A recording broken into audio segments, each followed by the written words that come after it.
Wow, what a beautiful venue. Hello, everyone. It's actually especially great to be here on stage at the Music Center because off work, I sing in a death metal band, and this is probably the only way that they're ever going to let me perform here. So that's why it's really good to be here. But actually, today I'm not going to be doing death metal. Instead, I'd like to talk to you about organizations that gain from disorder. So how can we make our organizations deal better with uncertain and unforeseen events? And I'd like to start off by telling you about an epiphany that I had. About 5 years ago, I was asked to help out our teams at a customer.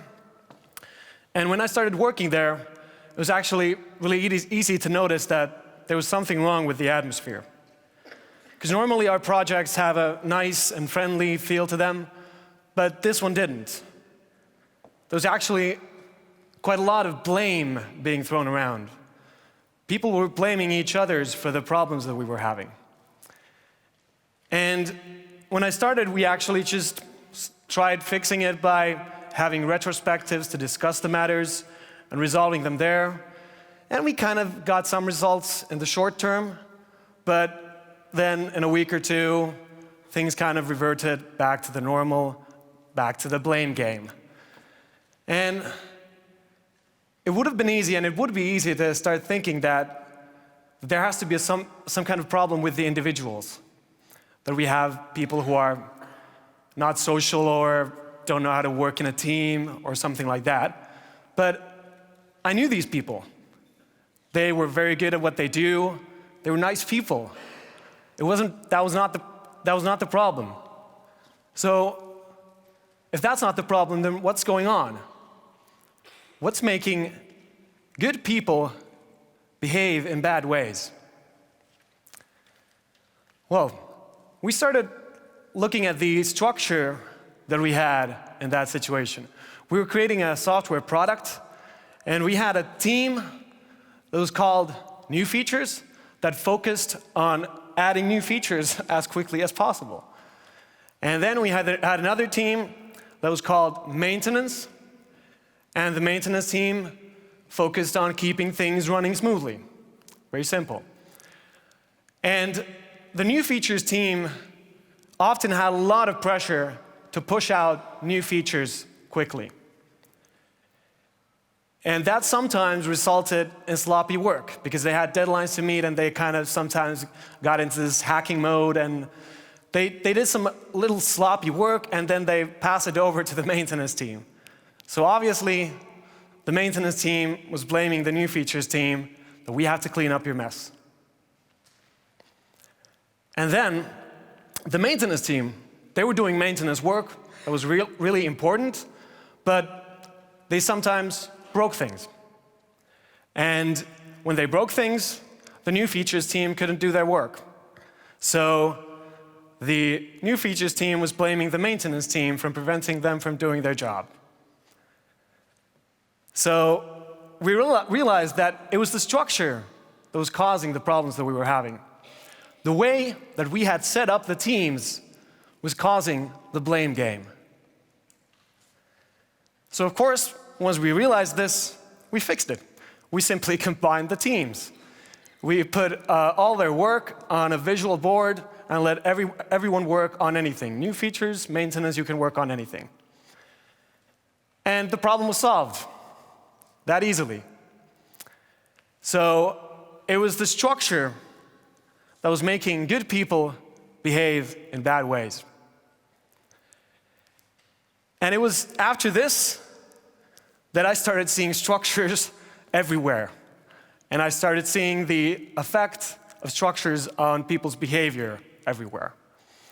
And for example, companies often have a business department and a product development department separately. And the business department blames the product development for not getting stuff done fast enough.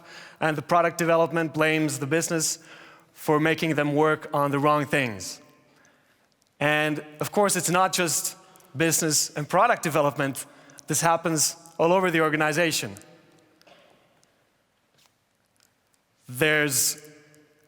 we've divided the company into divisions and departments and teams. And for us to make something for our customers, we need collaboration horizontally. We need the departments to work together and the teams to work together to achieve something for our clients. But we manage these companies and our organizations by setting targets vertically. And this is a structure that very often leads to us focusing only on our department and creating a local optimization for us and not focusing on the collaboration. So structures have a huge effect on behavior. For example, if you talk about the importance of teamwork, but then you make people sit individually in cubicles, you're not going to get teamwork. The physical structure will override your talk. So, what are the structures that enable an organization to gain from disorder? I'd like to first tell you about a couple of structures that probably do quite the opposite. Any guesses? Maybe budgeting. So, if you make detailed plans for a year in advance, and you put in management practices to make sure that people focus on meeting that plan, how's that going to help your organization gain from disorder and respond to unforeseen events? How many of you have read the definition of budgeting within the last 6 months? I don't see any hands. I'm not surprised though. One hand, yeah, great. Okay, well, I'd like to give it to you. Budgeting is the process through which corporations spend ridiculous amounts of time and effort compiling semi-random numbers into a spreadsheet they then use for command and control leadership. The source for this definition is, of course, my own blog. And because it's in a blog, that means that it's on the internet, which means that it has to be true. So basically, if in budgeting we make assumptions about the future, which means that they are just assumptions. Then we multiply those assumptions with other assumptions, and we add in a couple of more assumptions, and the result is semi-random numbers in a spreadsheet. And we know that, for example, if we're doing sales projections, we know that that number that we put out is going to be our target for the next year. So what do? It's, of course, best to downplay that number. And it's not just because it's going to be our target. It's also because you know that when you go into that budget review meeting, they're going to tell you that your sales number needs to be higher no matter what you say. It always has to be higher. And that's the theater that we play with budgeting, year and year after. And this leads me to another structure that's not very helpful in gaining from disorder or responding to changes in the world, which is, well, performance bonuses. So what I mean with performance bonuses is, if you sell 100 more units, I'll give you 1,000 euros. So especially in creative problem solving and knowledge work, the performance bonuses are like homeopathy, because the detrimental effect that bonuses have on motivation has been proven scientifically over and over again. As Daniel Pink keeps repeating in his famous TED Talk on the topic, there's a mismatch between what science knows and what business does. And performance bonuses are probably one of the best ways to make sure that even if the whole world changes around your organization, no one is going to even notice, because they're going to be focused on nailing that bonus. So, okay, enough dissing. how do we then maximize our ability to act when an opportunity presents itself? Well, like I said, it's pretty hard to plan for the future, and it's pretty hard to come up with structures that would fit scenarios that are unforeseen.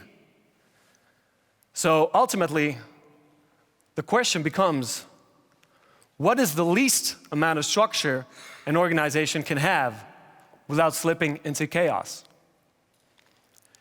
Because when we have less structure, we're going to be more adaptable. We can respond quicker.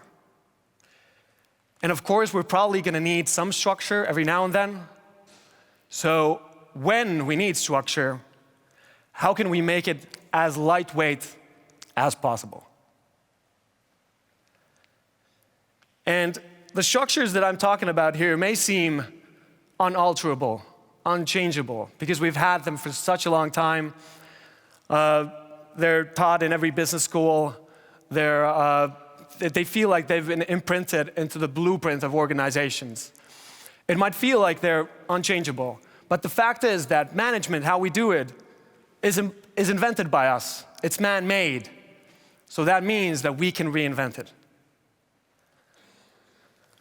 Reactor is a 300-person company that's profitable. It's constantly growing. And we don't have an organizational chart. We don't have managers. We don't have budgeting. We don't have top-down goal setting. We don't have performance bonuses. And we don't have a strategy process. Instead, we have fluid organizational structures, which means that, well, people keep moving around the organization all the time, depending on need. And when situations change, people move, and it's not a big deal. It happens all the time. Instead of top-down goal setting and performance bonuses, we try to focus on finding work that's intrinsically motivating. And we try to make work intrinsically motivating, however we can. We do continuous improvement, and that's how we develop the company, instead of like improvement programs. We do a lot of experimentation, and that's how we kind of probe the uncertain, probe the disorder. And when something works, then we'll scale it up. And we focus a lot on trust and responsibility, which creates a virtuous cycle that creates more and more trust and responsibility. And we try to avoid formal leadership roles and formal management roles, and instead try to encourage people to act as leaders when necessary and do deeds of leadership. And basically that means that everyone in the company is a leader. And we focus on getting stuff done, doing stuff together, and listening to each other and to our clients. And so we're questioning a lot of the management practices that are considered as must-haves, and with the ones that we've kind of kept, we've tried to figure out how can we make them as light as possible. But Reactor is definitely not the only example. Statoil, a huge oil company with 23,000 employees, stopped doing budgeting in 2005. They have billions in revenue. Handelsbanken hasn't done budgeting since the 70s. Buurtzorg, Morningstar, Favi, companies from a broad range of different industries that are operating in a self-management manner, which means that they don't have formal managers. So for an organization to gain from disorder, these are the key questions. What is the least amount of structure an organization can have without slipping into chaos? So what can we get rid of? And when we need structure, how can we make it as lightweight as possible? And I'd like to give you a test for your organization. So if a new opportunity arises, this means that it's not in any plan, it's not in any budget, it's completely new. And it arises, and you need to make a 20,000 euro investment in 2 hours. Can you do that? Can I make a 20,000 euro investment in 2 hours? How many people do you need to talk to? How many acceptances do you need to get? What's the process? Will you actually get the money to actually move within 2 hours? And just to be clear here, if you get a really good opportunity, it's, let's say, via email from Nigeria, I'm not endorsing that particular opportunity. This is more of a thought experiment for you to figure out what might be the obstacles in your organizations to gain from disorder.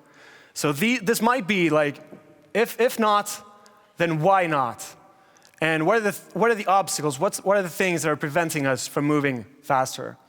And that might be your list. That list might be your starting point on structures to reconsider in your organization. If you're interested in reading more about these topics or learning more about these topics, I strongly suggest that you read Reinventing Organizations by Frederick Laloux, which covers actually most of the examples that I briefly showed you. And I recommend that you join the Systems Thinking Applied community on Facebook, which has now about 300 members, brilliant minds thinking about exactly these topics, among others. You can come and talk to me and other Reactorians after this section of the talks at the API IPA bar upstairs. So most of the structures that we have in our organizations today were designed for yesterday. Let's rethink our organizations for tomorrow. Thank you.